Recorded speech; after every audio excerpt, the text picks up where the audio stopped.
Olá pessoal, aqui é o Thiago André e não, esse não é mais um episódio do História Preta. Eu tô aqui para dividir com vocês um trabalho muito especial que a gente desenvolveu com a Audible, o Apartheid Tropical. Nos últimos anos, o História Preta vem contando histórias fundamentais sobre o Brasil e sobre o povo negro. E uma dessas histórias cresceu tanto que virou uma audiosérie original da Audible. Muitos dizem que não existiu apartheid ou segregação no Brasil.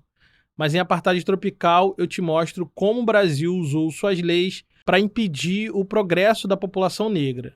Como, após a abolição da escravatura, o Estado brasileiro escondeu em suas leis mecanismos sofisticados de segregação racial com o objetivo de eliminar a população negra do país. Até hoje, esse conteúdo estava disponível exclusivo lá na Audible, só para assinantes. Mas, como estamos prestes a lançar a segunda temporada de Apartheid Tropical, a gente conseguiu trocar uma ideia com a Audible e disponibilizar a primeira temporada completamente de graça aqui no História Preta. Espero que você goste desse conteúdo, que é fruto de muita pesquisa e trabalho coletivo. E se prepare, em poucas semanas sai a segunda temporada do Apartheid Tropical, exclusivo lá na Audible, o serviço de audiolivros da Amazon. Vai lá conferir, dá para testar a plataforma de graça e maratonar todo o nosso conteúdo e muito mais.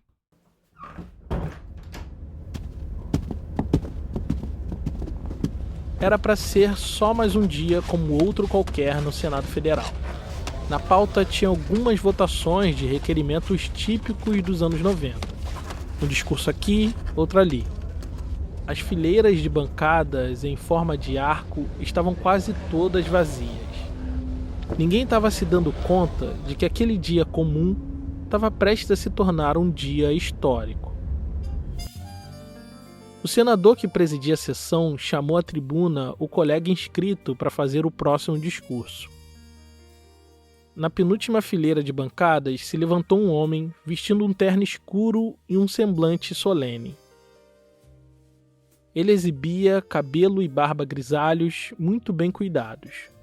Usava um óculos de armação dourada que emoldurava seus olhos expressivos, o que lhe dava um ar de sabedoria e experiência. Sua aparência não era diferente dos outros senadores, exceto por um detalhezinho: a cor de sua pele. De todos os senadores da República, apenas ele era negro. Seu nome, Abdias Nascimento. Histórico militante do movimento negro, seu caminho até a nomeação como senador foi tortuoso. Ele era o segundo suplente na cadeira do PDT no Senado Federal. O titular, Darcy Ribeiro, foi chamado para assumir uma secretaria especial no governo de Leonel Brizola, no Rio de Janeiro. O primeiro suplente que assumiria a cadeira acabou falecendo meses antes da posse. Assim, do nada, Abdias Nascimento, o segundo suplente, se tornou senador da República. E aquele dia comum de 1991 era o seu primeiro dia como senador, e por isso ele decidiu fazer um discurso de posse. Com o plenário esvaziado, com menos da metade dos senadores presentes, Abdias subiu à tribuna para fazer o seu discurso. A imprensa tinha anunciado aquele acontecimento como um momento histórico. Diziam que Abdias era o primeiro senador negro da República. Com o microfone aberto, levantou as mãos e invocou o Olorum, os orixás e seus ancestrais. Em seguida, diferente do que se imagina, ele contestou aquela narrativa veiculada na imprensa. Na época ainda não existia TV Senado, então eu resgatei a transcrição do discurso e vou ler aqui para você. Parece um fato inédito. Muitos já me saudaram como o primeiro senador negro na história da política brasileira. Será essa uma verdade? Talvez seja o primeiro sim a assumir orgulhosamente sua etnia, sua cultura e religião, suas origens africanas e, sobretudo, a luta coletiva do povo africano em nosso país. A partir daí, ele discorreu uma extensa lista dos políticos negros que assumiram mandatos nas mais diferentes casas legislativas ao longo da história. Até que ele chegou num personagem curioso, o presidente Nilo Peçanha. Sigo lendo seu discurso. Certa vez, senhor presidente, planejei escrever um livro sobre os grandes africanos que ajudaram a construir este país. E procurei um descendente de Nilo Peçanha. Resultado, fui repreendido por esse membro da família que não admitia sequer a mestiçagem do menino do Morro do Coco, considerando tal versão uma infâmia. Ao que parece, até aquele momento, pouquíssimas pessoas viam Nilo Peçanha como um homem negro, ou até mesmo pardo. E a fala de Abdias Nascimento soou polêmica para aquele momento da história. Hoje em dia, a ideia de um Nilo Peçanha de ascendência africana parece mais bem aceita. Enquanto aqueles mais à esquerda costumam evocar Nilo Peçanha como exemplo, ao dizer que pessoas negras não foram só escravizadas, mas também reis, rainhas e presidentes. Aqueles mais à direita costumam questionar a ideia de racismo estrutural no Brasil, usando Nilo Peçanha como a prova definitiva de que nós, brasileiros, não somos racistas. Afinal de contas, elegemos um presidente negro lá no início do século XX. Enquanto a África do Sul elegeu Mandela só em 1994 e os Estados Unidos elegeu Obama só em 2009, Nilo Peçanha assumiu como presidente ainda em 1909, fazendo do Brasil uma nação progressista e pioneira. Mas em seu discurso, Abdias Nascimento diz um sonoro "calma lá". Se nem os familiares de Nilo Peçanha o via como negro, será que o Brasil de seu tempo enxergava nele um negro? É aqui que se manifesta a sutileza do racismo à brasileira, do apartheid tropical. Diferente dos Estados Unidos ou África do Sul, o Brasil sempre escondeu seu racismo em mecanismos sofisticados de exclusão racial. De maneira que, para ser aceito, a pessoa negra precisa não parecer tão negra assim. Ao longo da história, muitas pessoas negras, principalmente pardas, esconderam ou negaram sua identidade racial, na esperança de afastar de si o destino cruel reservado aos negros da nação.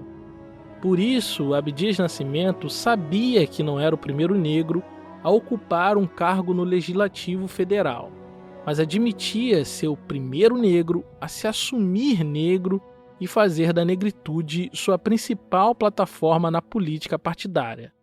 Ele se dizia o primeiro deputado e senador negro a defender a causa negra. Mas ele estava completamente errado. Antes dele, em 1909, um homem negro de pele bem escura foi eleito para o cargo de deputado federal. Mas antes que pudesse assumir, as elites dirigentes tentaram extinguir o seu mandato por força de lei. O motivo? Ele era preto demais para ser deputado no Brasil.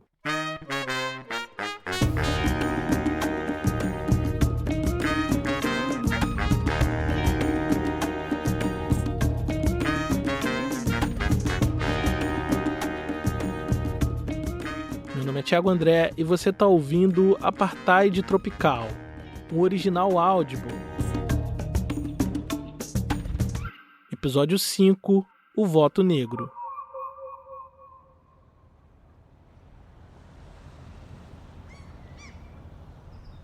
Como vem dizendo aqui em Apartheid Tropical, a República Brasileira sempre foi ampla e inclusiva, mas só no papel.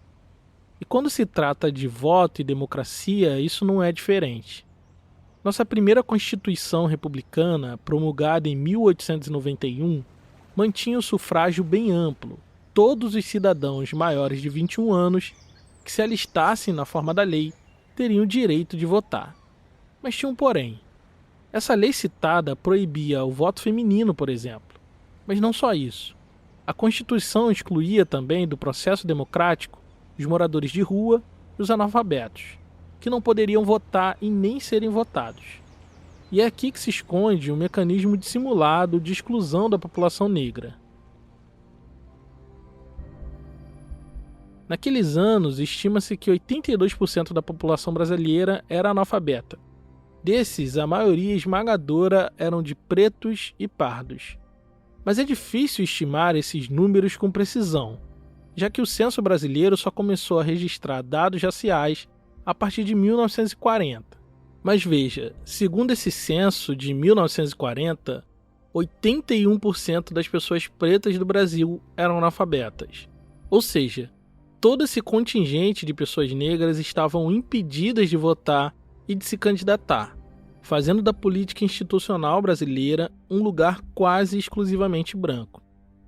Eu disse quase porque em 1909, um cara preto de pele bem escura se fez exceção da regra e foi eleito deputado federal, o primeiro deputado federal preto eleito no Brasil. Mas ser exceção lhe custaria muito caro.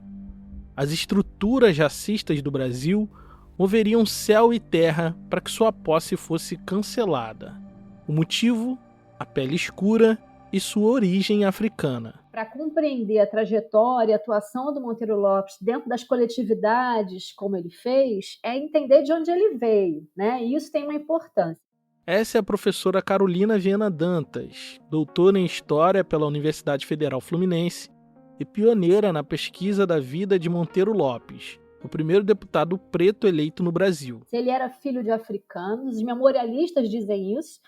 Então, a partir dessa pista, eu fui atrás de tentar saber um pouco mais desses pais, dessa comunidade de onde ele veio. Africanos estabelecidos em Recife, os pais de Monteiro Lopes tinham um projeto de ascensão social por meio da educação formal e do reconhecimento público.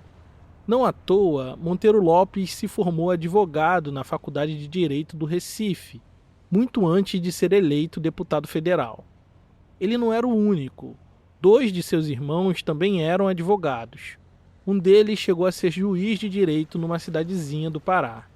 E suas 2 outras irmãs eram professoras, carreira acadêmica comum às mulheres daquele tempo. Imersos em carreiras pouco comuns às pessoas negras de sua época, os irmãos Monteiro Lopes se envolveram ativamente em suas comunidades e se engajaram na vida pública. Monteiro Lopes, muito jovem, ele participa do movimento abolicionista, do movimento republicano. Tem um grupo de estudantes negros que frequenta a Faculdade de Direito do Recife nesse momento.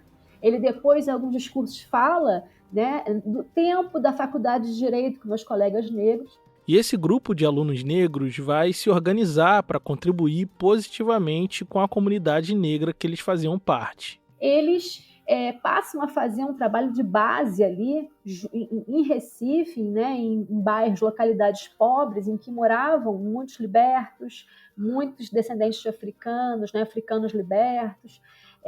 Um trabalho de base mesmo para promover a alfabetização, para promover o voto, a consciência política nessa comunidade. É que mesmo sendo exceção, pessoas negras em carreira de prestígio, como era o direito naquela época, buscavam negociar e discutir o espaço político para ampliar o acesso de pessoas negras a direitos básicos negligenciados, como o direito ao voto e à organização política. O Monteiro Lopes e essas coletividades estão nesse diálogo com essas elites e apostando que essa república ela poderia de fato ser uma república baseada na igualdade civil, né?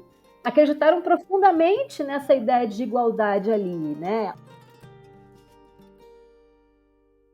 Talvez tenha sido essa a ideia de igualdade que fez ele se mudar em 1891 para o Rio de Janeiro, a capital federal. Lá, as possibilidades de negociação e organização política eram bem maiores, além de ser um terreno fértil para exercer sua profissão de advogado. Então, ele começou a trabalhar como advogado, né, e também começou a se oferecer para advogar para irmandades, para associações de trabalhadores, a participar de um conjunto de eventos públicos no 13 de maio, junto aos trabalhadores. Então, nesse iniciozinho, quando ele vai discursar em algum evento, dizem assim, e agora o ilustre advogado negro Monteiro Lopes, representante dos abolicionistas do Recife, representante dos trabalhadores do Recife, representante dos trabalhadores negros, né? Então, ele nesse iniciozinho já chega ao Rio com algum capital político aí do movimento abolicionista, né?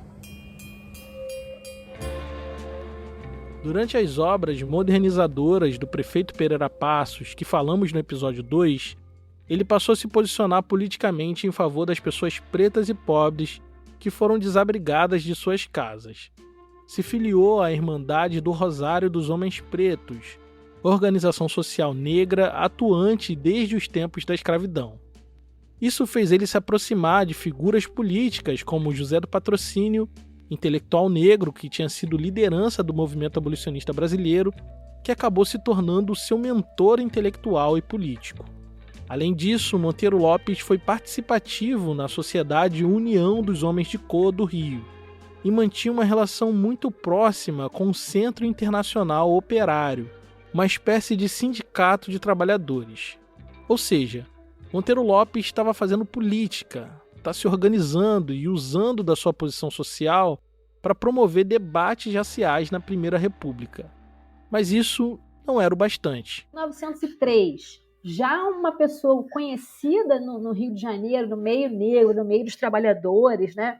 Já com várias redes e contatos. Por que eu sei disso? Porque sai nos jornais os 13 de maio que ele promovia, né? Então eu sei que ele está ali transitando no meio negro, no meio dos trabalhadores. Gozando de popularidade entre os operários e a comunidade negra, em 1903 Monteiro Lopes decidiu lançar a sua candidatura a vereador no Distrito Federal. Sua plataforma política era a igualdade entre negros e brancos, o acesso irrestrito das pessoas negras nas escolas e o direito de organização dos trabalhadores. Sob essas bandeiras dificílimas para a época, ele decidiu concorrer ao cargo legislativo municipal. E ganha, né, uma casa legislativa local, e aí ele tem todo também uma atuação em torno de direitos para os trabalhadores, de escola, visita escola para saber as condições que a escola está, que não está. Ser eleito para esse cargo jogou um holofote na sua vida, para o bem e para o mal. Sua presença na Câmara Municipal era tolerada, podemos dizer assim. A impressão que tenho é de que ele nunca foi visto de fato como um igual. As pistas disso estão nas páginas da imprensa na época. A revista O Malho, por exemplo, vivia publicando piadas que faziam referência à cor de pele de Monteiro Lopes. Trocadilhos como "a coisa tá ficando preta no Conselho Municipal", ou "Monteiro Lopes está vendo tudo preto", ou "não é possível ver o Monteiro Lopes depois que anoitece". Eram as coisas mais comuns de se ler. Aos poucos foram fazendo dele uma figura pitoresca, curiosa, como se estivesse fora do lugar. Mesmo que ele cultivasse rigorosamente os mesmos hábitos culturais de seus colegas de mesma classe social, assim como todo homem transitando nos espaços de poder, Monteiro Lopes se vestia muito bem, quase sempre de fraque e casacas de cores sóbrias, além de chapéu coco, bengala e um bigode cuidadosamente aparado. Era conhecido por falar muito bem, de maneira eloquente, usando com frequência o linguajar jurídico e exibindo um vasto repertório cultural. Tudo isso virou motivo de piada, suas roupas, seu jeito de falar e escrever, e também o cargo que ocupava no Conselho Municipal. Era como se o fato de ser um homem preto, de pele bem escura, de ascendência africana tão próxima, fizesse da sua existência algo excêntrico. Monteiro Lopes não era um negro único no Brasil. Existiam muitos outros iguais a ele, cultivando os mesmos hábitos sociais que os dele.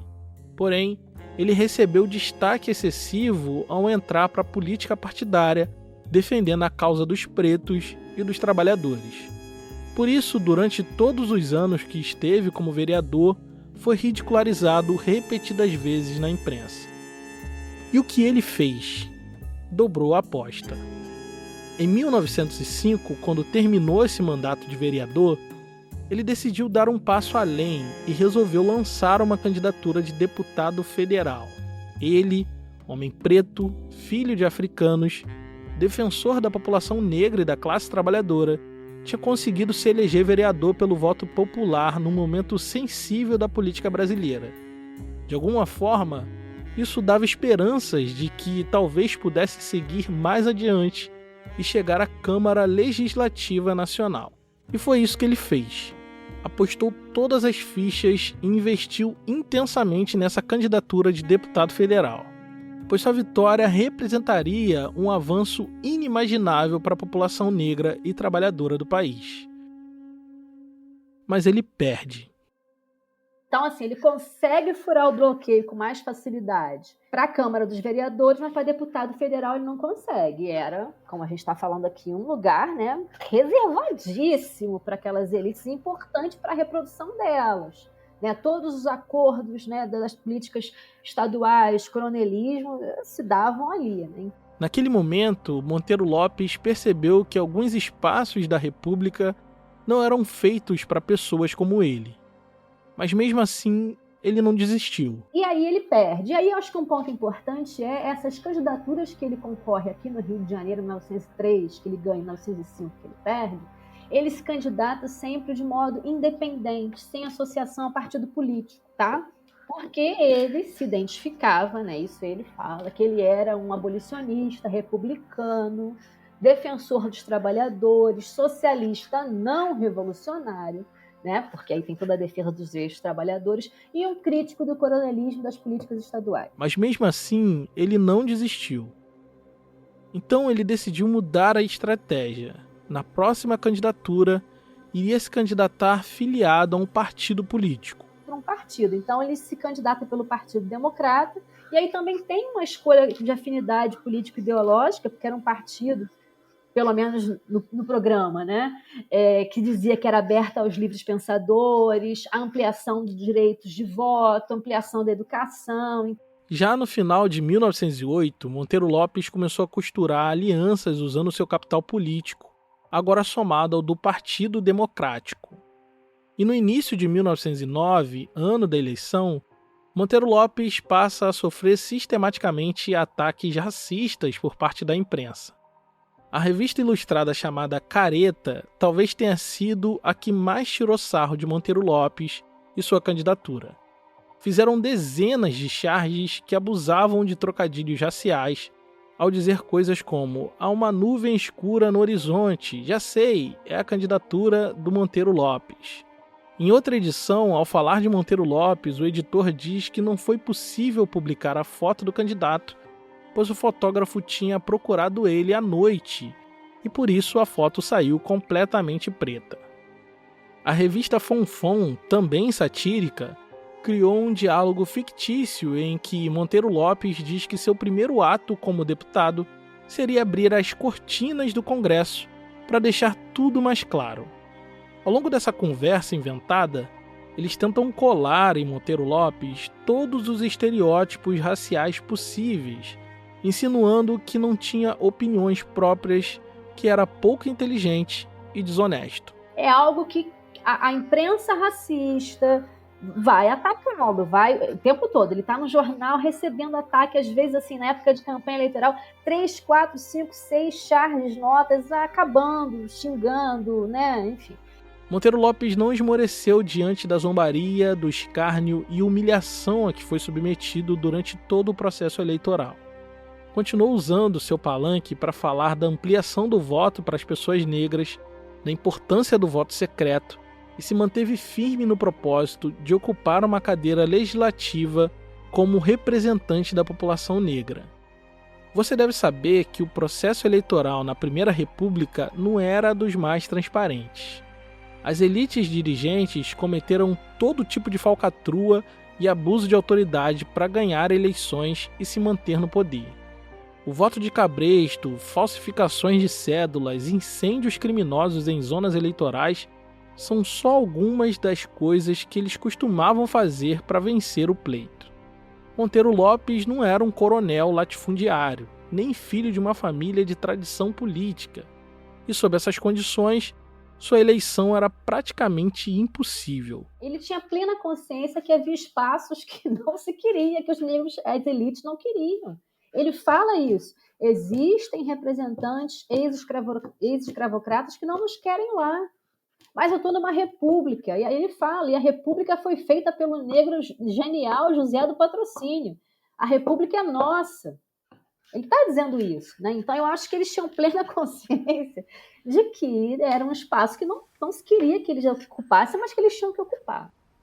No dia 30 de janeiro de 1909, dia da eleição, Rio de Janeiro amanheceu ensolarado e com clima quente em todos os sentidos.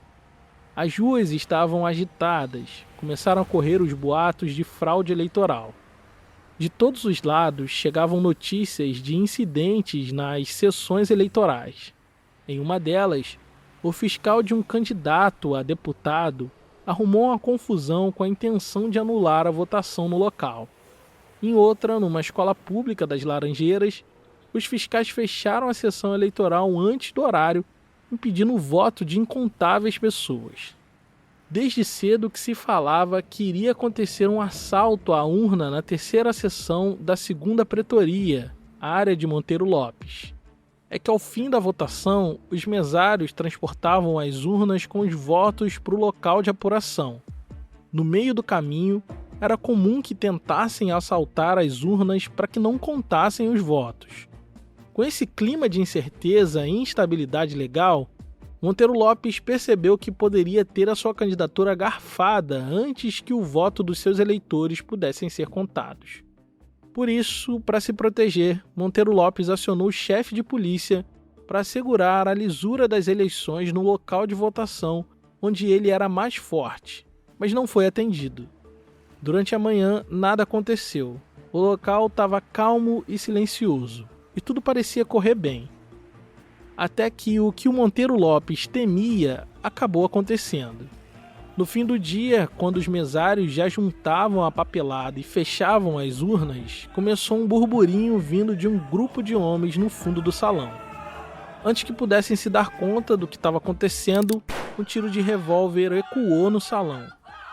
Todos se assustaram. Aproveitando o pânico generalizado, os atiradores dispararam muitos outros tiros. Um deles atingiu um eleitor que ainda estava na sala. O mesário abraçou a urna e correu para mantê-la segura e impedir que o caos se instalasse e anulasse as eleições. A polícia foi acionada, mas quando chegou no local, o grupo de atiradores já tinha fugido sem as urnas. Aquilo tudo deixou um clima tenso entre os candidatos. O grupo de apoiadores de Monteiro Lopes chegou a entrar numa briga com seu concorrente, o candidato Irineu Machado. Aquilo tudo parecia um sinal. Monteiro Lopes sentia que tudo aquilo parecia uma ação orquestrada, não para atingir a ele pessoalmente, mas para garantir que o poder continuasse nas mãos das mesmas pessoas. 3 dias depois da eleição, a polícia descobriu uma fábrica de títulos eleitorais falsos, utilizada para fraudar votos e inscrever pessoas inaptas para as eleições. Ou seja, alguém estava recebendo milhares de votos irregulares e essa pessoa com certeza não era o Monteiro Lopes. Mais uma vez, seu projeto político iria por água abaixo. Diante disso, ele talvez tenha perdido as esperanças de que sua campanha pudesse dar certo. Como pôde ele, um preto, filho de africanos, ter sonhado com a possibilidade de ser um deputado federal? Talvez tenha pensado que sua ambição tenha sido grande demais. Como alguém sem padrinho, sem heranças, sem sobrenome poderia vencer as oligarquias da política nacional? Não poderia. Não naquela quadra da história. Mas 5 dias depois, mesmo sem esperanças, Monteiro Lopes comprou o jornal para ler a notícia que mudaria sua vida. Folheou a primeira página e na segunda vê a notícia surpreendente. Monteiro Lopes foi eleito deputado federal. Superando todas as expectativas, foi o 3º candidato mais votado do seu distrito eleitoral. Mesmo sem o sobrenome certo, o dinheiro certo, nem a cor de pele certa, Monteiro Lopes foi indiscutivelmente eleito deputado federal pelo Rio de Janeiro. Mas sua alegria durou pouco. As elites políticas brasileiras não deixariam ele assumir o seu mandato assim tão fácil. Só que começa a circular nos meios políticos, na imprensa, um boato de que o então presidente Afonso Pena e que o então ministro das Relações Exteriores, Barão do Rio Branco, que já foi até nota de dinheiro no Brasil, estavam trabalhando para ele não assumir. Isso mesmo. Os boatos eram de que o próprio presidente da República estava trabalhando nos bastidores para que Monteiro Lopes não fosse diplomado. Os boatos não eram de rua, de corredores, não. Estavam saindo nos principais jornais na época.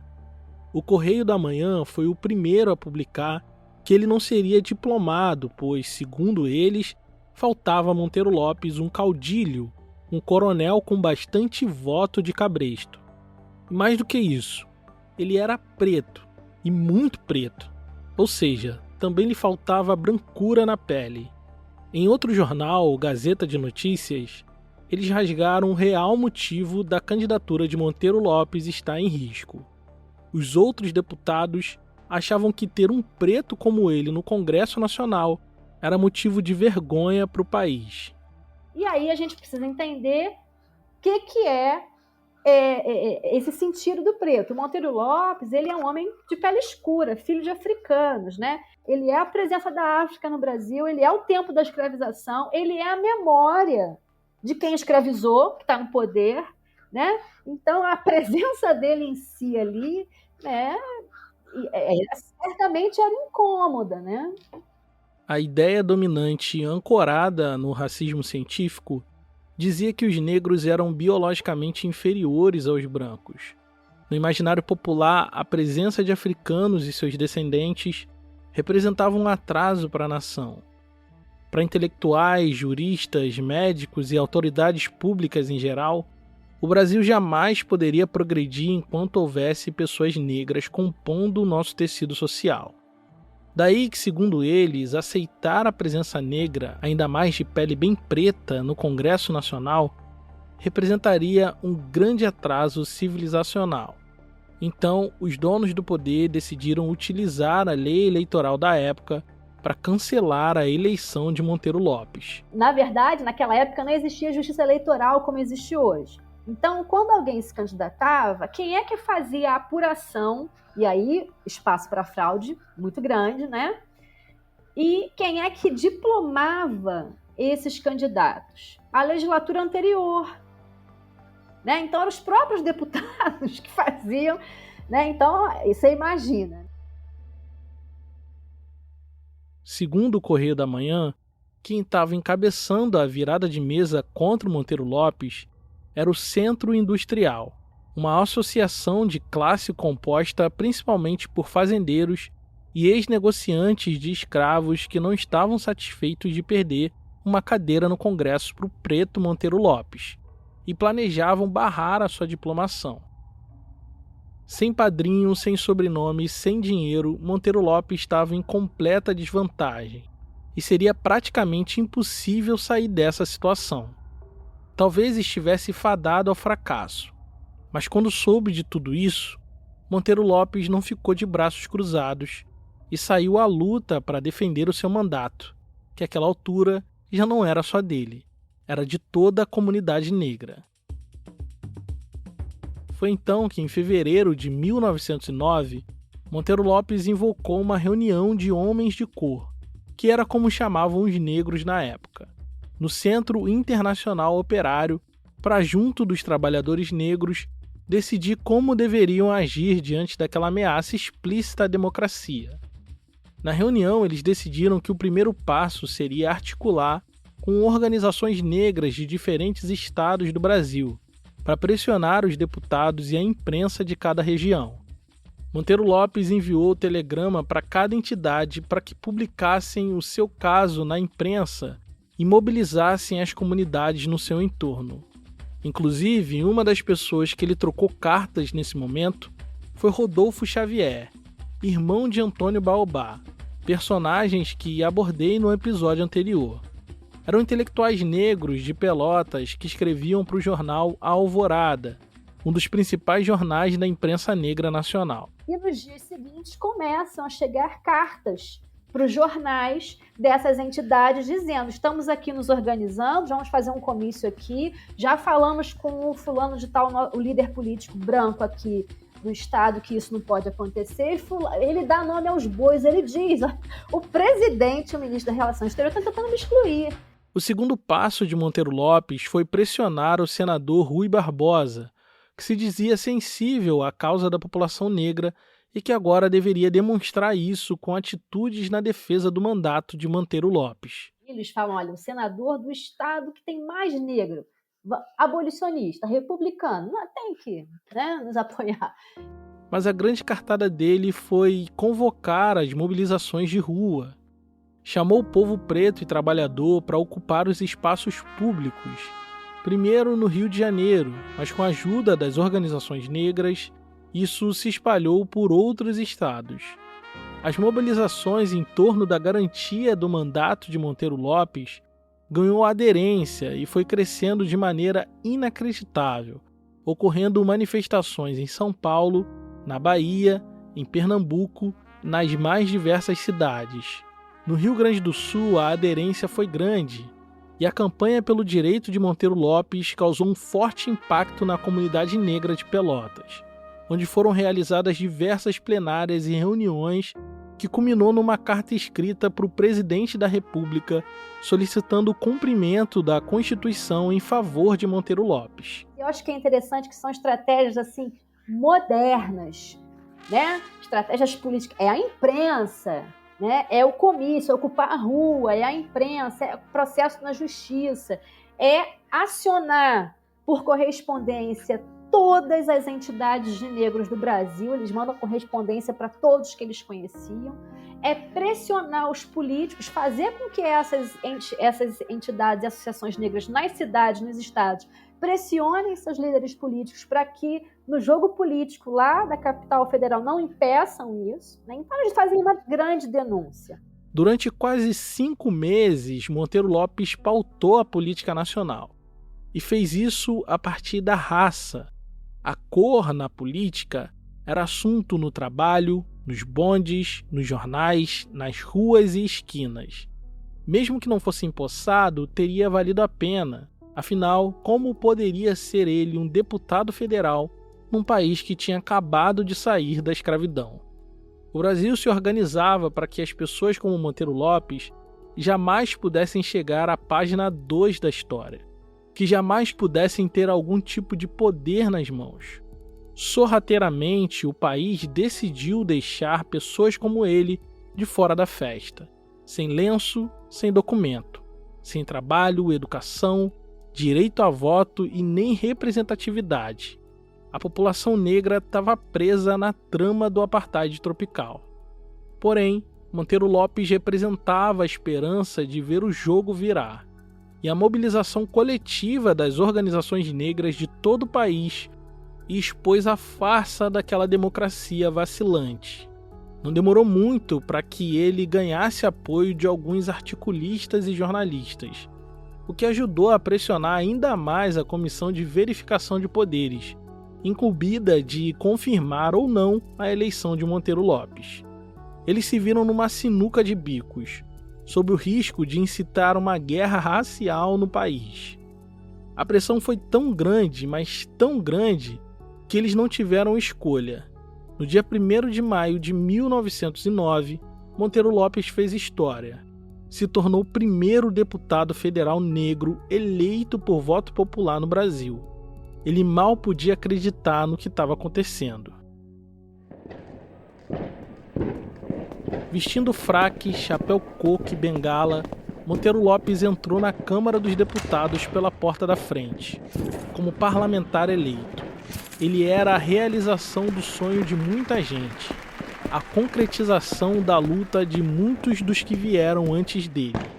Emocionado ao receber o seu diploma, ergueu seus olhos e viu a galeria da Câmara lotada de gente preta como ele.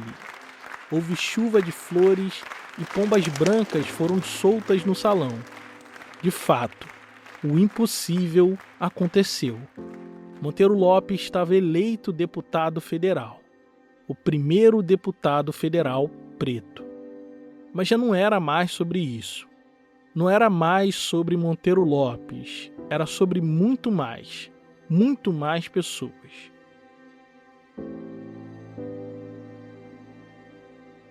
No dia 13 de maio daquele ano, como de costume na época, a comunidade negra saiu às ruas para comemorar o dia da abolição da escravidão. E Monteiro Lopes fez daquela data um dia de celebração e, mais uma vez, subiu ao palanque para discursar. E aí ele fala, né, por que comemorar no 13 de maio?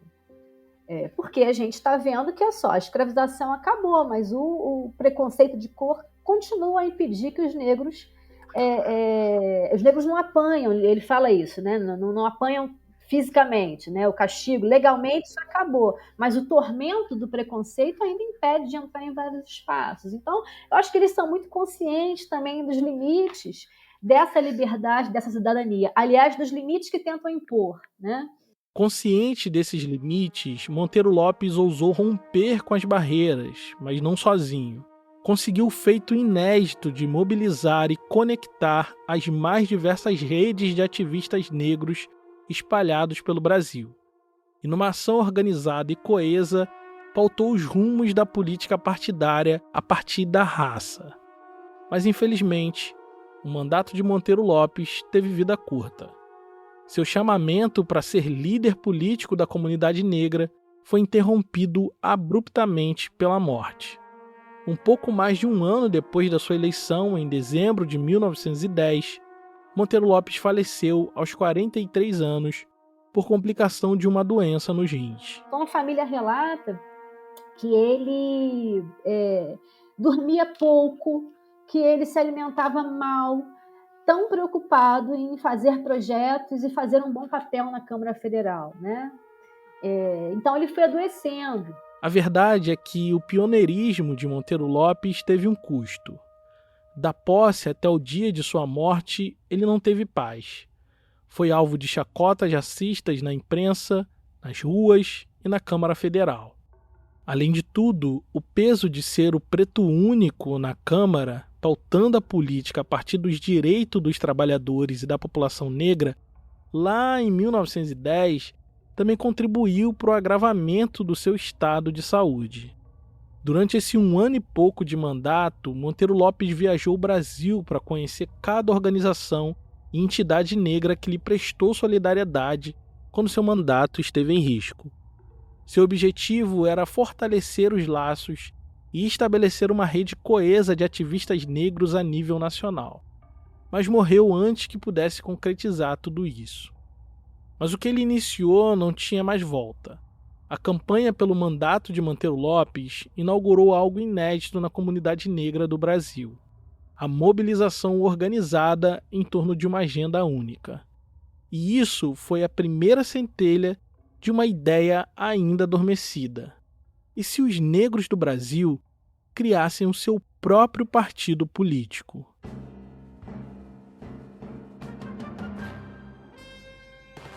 Durante anos a fio, essa questão foi um motivo de debate nas mais diversas organizações negras.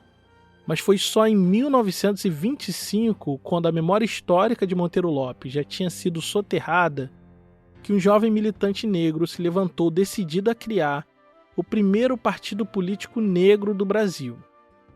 Seu nome era José Correia Leite. José Correia Leite, ele foi o que eu defino, né, como um dos mais importantes ativistas e lideranças negras do século XX, do Brasil. Esse é Petrônio Domingues, doutor em História Social pela USP, tem dedicado sua vida a pesquisar sobre o protagonismo negro no século XX. Ele vai nascer na cidade de São Paulo, no bairro do Bexiga, e ele vai se alfabetizar somente quando ele está na casa dos 16, 17, 18 anos. José Correia Leite nasceu em 1900, 12 anos depois da abolição da escravidão, e teve uma vida muito parecida com a da maioria dos negros de sua época.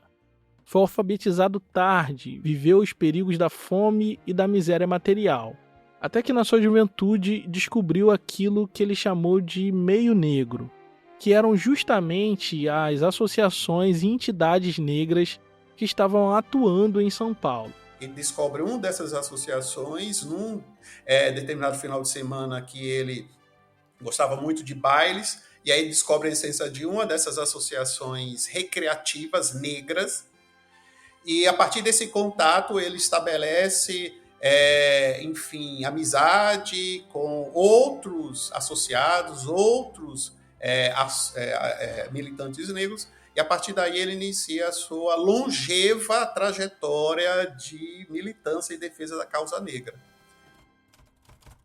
Percebendo como a comunidade negra era representada de forma negativa pela imprensa dita tradicional, José Correia Leite decidiu fazer sua militância através do jornalismo. Porém, sabendo que seria difícil penetrar nas redações tradicionais, se juntou a uma tradição antiga da comunidade negra de São Paulo, a imprensa alternativa, mais especificamente a imprensa negra. Ele vai fundar em 1924 o Clarim da Alvorada, que é considerado um dos maiores jornais da imprensa negra brasileira, que vai surgir em 24 e tem também uma longevidade. Ele foi um dos fundadores e seu editor. O Clarim da Alvorada cumpriu um papel muito importante, não só de conscientização racial, de educação racial, de letramento racial, mas também de mobilização da população negra. Esse tipo de atividade se tornou uma necessidade para a população negra. Alijada de todos os espaços de cidadania no pós-abolição, os negros precisaram criar os seus próprios espaços de sociabilidade e difusão de ideias coletivas. Pode perceber, o mesmo processo aconteceu em Pelotas, como contei no episódio anterior. Mas não só lá. Nas mais diversas cidades e estados brasileiros, tiveram iniciativas para criar e manter uma imprensa exclusivamente negra, a fim de fazer circular ideias, culturas e reivindicações. Então, o Clarim da Alvorada foi um desses jornais, foi um jornal que buscou afirmar e positivar essa identidade negra da cidade de São Paulo. José Correia Leite esteve à frente, desde então, de uma série de iniciativas em defesa da população negra. Uma dessas iniciativas foi o Centro Cívico Palmares, que existiu paralelamente ao Clarim da Alvorada, e nasceu inicialmente para ser uma entidade estritamente cultural, mas acabou sendo mais quando decidiu liderar uma campanha contra um decreto do governo paulista que proibia, por força de lei, a entrada de pessoas negras na Guarda Civil de São Paulo.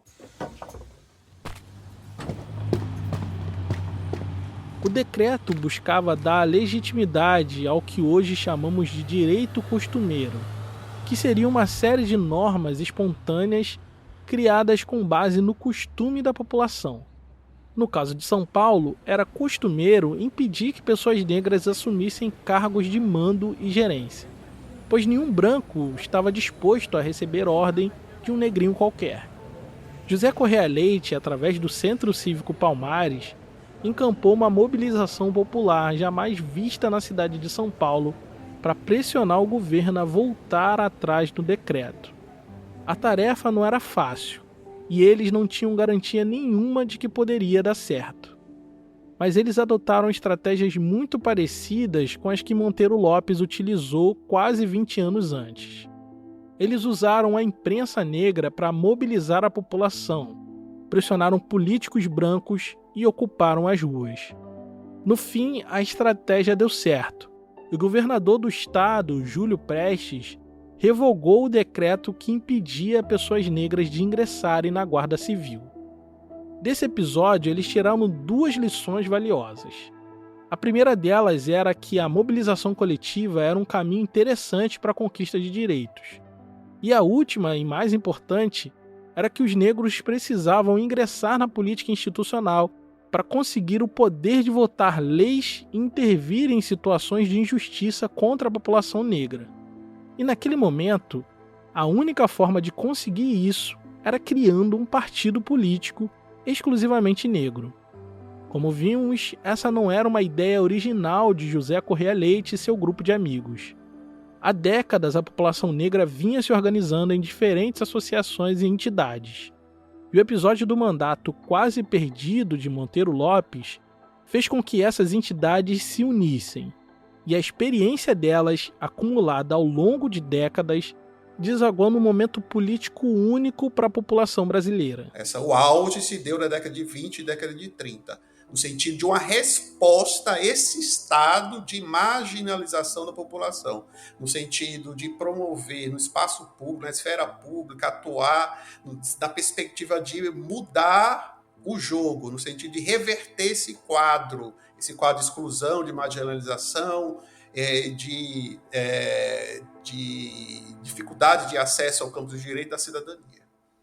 Entre os meses de março e agosto, o Clarim da Alvorada, sob a direção de José Correia Leite, lançou uma série de artigos com a intenção de mobilizar a população no entorno do que ele chamou de antigo sonho, que era a criação de um partido político negro no Brasil. Para além, né, que já havia uma tradição da comunidade negra, né, de empreender diversas iniciativas no campo da cultura, da arte, da música, do carnaval, né, e das festas, etc., José Correia Leite entendia que a população negra também devia intervir no campo político, no campo da política institucionalizada. Para isso, ele queria organizar o chamado Primeiro Congresso da Mocidade dos Homens de Cor, e a partir dele lançar uma campanha para a criação do partido.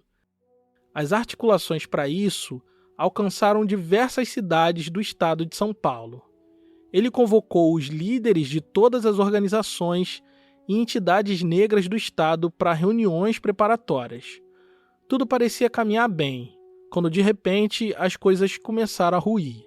Por motivos que não ficaram bem claros, depois de 1 ano e meio de articulações e de muita dificuldade, a campanha para a criação do partido não decolou, e o congresso que marcaria o início da empreitada foi suspenso. José Correia Leite teve que lidar com a frustração de, mais uma vez, ver esse sonho coletivo fracassar. Em editorial escrito do Clarim da Alvorada, ele deixava claro que não desistiria do seu dever. Por isso, não demorou muito em suas lamentações e frustrações. Ele sacudiu a poeira, se juntou com outros intelectuais e militantes para a criação de uma nova organização negra. Essa seria a organização negra mais bem-sucedida e estruturada de que se teve notícia, e em pouco tempo se tornaria o primeiro partido político negro de nossa história. Seu nome era Frente Negra Brasileira. O que é uma frente política? É a unificação de diversas correntes, diversos setores, diversos segmentos negros. Portanto, a gente tem que começar a buscar entender o nome, Frente Negra Brasileira. Era uma frente que, portanto, como toda frente política, que esse é um termo utilizado muito comum na década de 30, de frente, que era reunir justamente pessoas muito distintas numa única organização, né, a partir de um eixo comum. Diferente do que se imagina, os movimentos sociais na década de 20 e 30 eram muito diversos. Tinham conservadores, liberais, socialistas, monarquistas e todo tipo de projeto político no coração do ativismo negro. Mas todos tinham um eixo comum. No caso da Frente Negra, o eixo comum era a luta contra o racismo. Esse era o eixo comum. A partir daí, as diversos segmentos, diversos setores, diversas alas, né, buscavam afirmar-se a partir de sua concepção própria de como se deve lutar contra o racismo. José Correia Leite ajuda a fundar a Frente Negra Brasileira em setembro de 1931. E essa diversidade ideológica da Frente Negra ajuda ela a se expandir rapidamente. E a Frente Negra, ela, portanto, surge na cidade de São Paulo e rapidamente ela se expande pelo Estado. Vai surgir, portanto, o que eles chamam de delegações, que são as sucursais da Frente Negra em várias cidades do estado de São Paulo. E, ao mesmo tempo, a Frente Negra, a sua fama, a sua projeção ultrapassa as fronteiras do estado de São Paulo e vai chegar no Rio de Janeiro, onde vão surgir também sucursais da Frente Negra, em Minas, no Espírito Santo. A experiência política da Frente Negra Brasileira influenciou os movimentos sociais negros de maneira irreversível. A partir disso, começaram a surgir entidades sem ligação direta com eles, mas que se inspiravam e utilizavam até mesmo o nome Frente Negra. Então surgirão Frente Negras em Pernambuco, na Bahia e no Rio Grande do Sul. Né? E se articulou-se também, mas não vingou, mas se articulou-se Frente Negras também no estado do Paraná, no estado de Santa Catarina, né? e no estado do Maranhão. Nesse momento, na década de 30, a Frente Negra Brasileira se torna o epicentro do ativismo negro no Brasil e consegue de maneira inédita organizar a população negra a nível nacional. Com um programa político claro, com regimento interno definido e pautas nacionais, a Frente Negra inaugurou um novo momento político para a população negra. A Frente Negra reuniu um número de pessoas negras, foi a associação que reuniu um número de pessoas negras sem precedentes na história do Brasil. Ouça falar que a Frente Negra foi a organização negra que reuniu o maior número de pessoas negras ao longo de todo o século XX até o tempo presente. No contexto da década de 30, eu já tinha oportunidade de escrever isso, a Frente Negra ela chegou a reunir um número de pessoas que era equivalente ao que a maior organização em defesa das mulheres na ocasião reuniu, era equivalente às maiores centrais sindicais reuniam na época, eram maiores do que as maiores centrais sindicais reunidas na década de 30 em São Paulo. Portanto, eu chamo a atenção que a Frente Negra, de fato, foi uma organização negra com capilaridade, com inserção, com base social. Isso fez da Frente Negra a entidade com as melhores chances de se tornar um partido político negro no Brasil. Veja que esse era um projeto que atravessou gerações. A candidatura de Monteiro Lopes fez suscitar uma esperança de que um dia os negros pudessem ter sua própria organização partidária para conseguir conquistar os direitos sistematicamente negados à população negra. Ele morreu sem que pudesse ver algo parecido com isso se concretizar. Quase 20 anos depois, José Correia Leite nutriu esse sonho e, depois de sucessivas tentativas fracassadas, ajuda a fundar a Frente Negra Brasileira. Ele não permanece na instituição, mas deixa plantada a semente que começaria a germinar em meados da década de 30. Assim, em 1936, a Frente Negra Brasileira, contando com o apoio de todos os seus associados espalhados pelo Brasil, consegue entrar com o processo de criação do primeiro partido negro do Brasil, o Partido da Frente Negra Brasileira. O Partido da Frente Negra é reconhecido em 1936. A primeira eleições gerais no Brasil ia acontecer em 1937. Em 1936 iniciaram as articulações para o lançamento da candidatura para presidente da República. E a Frente Negra se movimentava internamente para lançar a candidatura própria para presidente da República. A candidatura de um homem negro à presidência não era novidade. Em 1929, o Partido Comunista do Brasil já tinha lançado a candidatura de Minervino de Oliveira, homem negro, operário e sindicalista, que tinha uma agenda voltada para a classe trabalhadora. Porém, o que a Frente Negra Brasileira estava prestes a fazer era algo realmente inédito, algo jamais visto. Em um pouco mais de 6 anos, pessoas negras de diferentes origens, ideologias e classe social se juntaram em torno de uma frente política plural, de capilaridade nacional, e fundou um partido político exclusivamente negro. Tudo isso em um momento da história em que as pessoas negras ainda lutavam para conseguir um mínimo de direitos. Numa época em que a política institucional nem pensava na possibilidade do Estado brasileiro promover uma reparação histórica pelos danos causados pela escravidão. Num momento em que a população negra estava largada à sua própria sorte. Nesse momento, a Frente Negra Brasileira decidiu que o país precisava ser governado por uma pessoa negra. Nem nos melhores sonhos de Monteiro Lopes, o Brasil seria governado por um presidente negro, eleito através de um partido negro com uma agenda voltada para a população negra. Mas antes que isso pudesse acontecer, o sonho se converteu em pesadelo. Em 1937, pouco antes das eleições presidenciais, às vésperas dos 50 anos da abolição da escravidão, Getúlio Vargas deu um golpe de Estado e empurrou o Brasil no abismo de mais 8 anos de ditadura.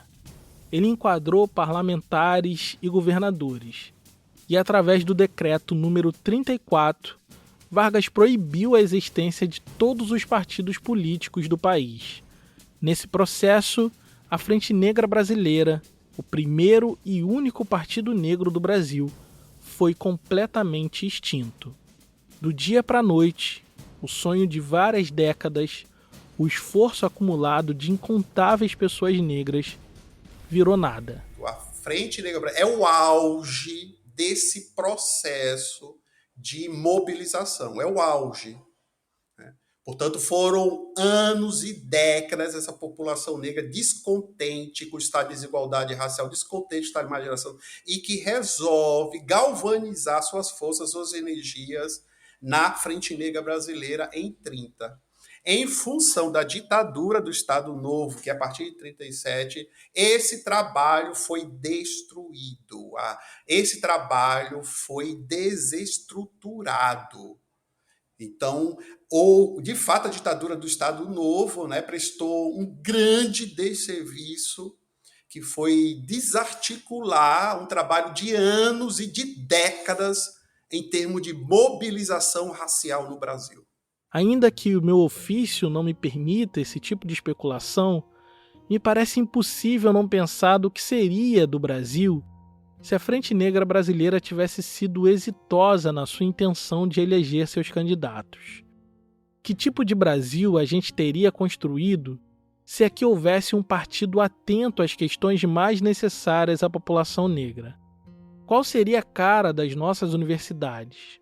Qual a cor teria o nosso parlamento? Que tipo de democracia teríamos no Brasil? Isso jamais saberemos.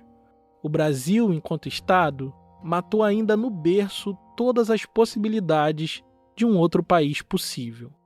Alijada de seus direitos mais básicos, a população negra, desde o dia 13 de maio de 1888, não cruzou os braços e foi à luta.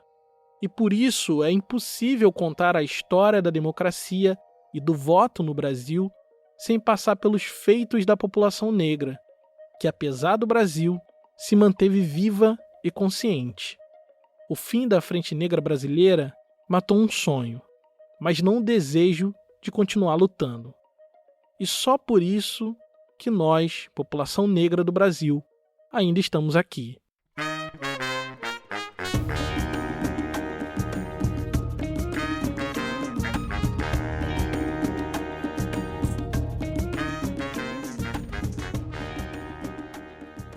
E no próximo episódio, a ditadura do Estado Novo de Getúlio Vargas continua causando danos à população negra do Brasil. Em Pernambuco, Agamenon Magalhães, homem forte de Vargas, promove uma perseguição religiosa jamais vista no Brasil. E faz isso dando verniz de legalidade, editando leis e decretos segregacionistas em pleno Brasil dos anos 40. Sob ataque, os terreiros de Recife vão precisar se reinventar para sobreviver.